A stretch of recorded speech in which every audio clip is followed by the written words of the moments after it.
It's Quick Cap here. The story of the founding of Alcoholics Anonymous has been told over and over, and it's been the subject of dozens of books, and they even made a full-length film about it.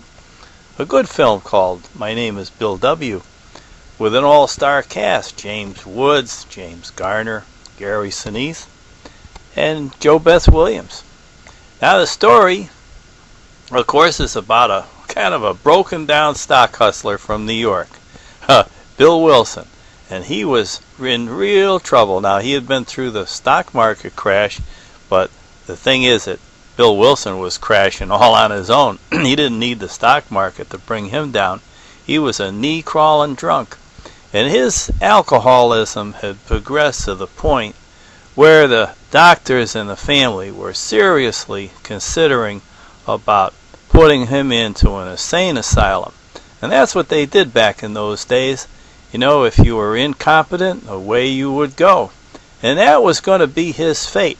But he had, I guess, what we call today the gifts of desperation.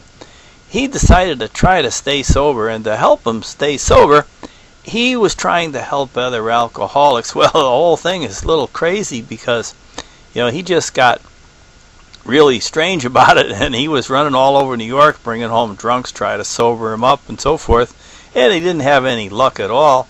He was preaching to all these boozers, but at least one thing, he was staying sober by doing this, and he had been sober for about 6 months. When he went out to Akron, Ohio on a little business trip, they were going to try to do a proxy fight with this little company out there. And when he was out there, he got real close to picking up a drink. So he reached out, and through a chain of phone calls, he ended up in the company of Dr. Bob Smith. Now, Bill knew that in order to stay sober, he had to try to work with another alcoholic, and that's how he got a hold of Dr. Bob. And Dr. Bob was another piece of work. He was a physician. Now, he's kind of funny because he was a proctologist. And, a broken down proctologist is kind of a funny situation, but he was really the town drunk. And, proctologists in those days, if you had trouble with your exhaust pipe back in 1935, they went up there with both hands. They didn't have any of that fancy, optical, fiber optics. They didn't have any of that stuff. They had to really get in there and go to work. It's no wonder he drank so much. But when the two of them teamed together, they realized that there was a benefit, and they both felt it. Something happened when those two men got together, and they recognized it, and they thought, we have something here. And they needed to find another drug now to try it out on, so they went to the hospital, and they got a hold of a guy named Bill D. Now, we know him today as Bill Dotson, and he's the guy who is memorialized in the painting, The Man on the Bed. Now, they went in to see him, and they told him, he said, we're a couple of drunks. We used to be all screwed up just like you, Bill, but, we're a lot better now. And why don't you join us? Because we're going to have a society of alcoholics. We're going to all help each other. And Dotson said, well, I don't know. I'll have to think about that. Well, so they said, well, we'll come back tomorrow. And they did. And Dotson, it is said, got up, put on his clothes, and walked out of the hospital with Bill and Bob, and never had another drink. Well, Smith never had another drink, and Wilson never had another drink. And these were three serious guys. They were tough cases. But they found something. And what they found together in this happenstance kind of crazy way was the essence of Alcoholics Anonymous, what we know today as Alcoholics Anonymous, the greatest support group in the world. A group that has helped millions of alcoholics find sobriety.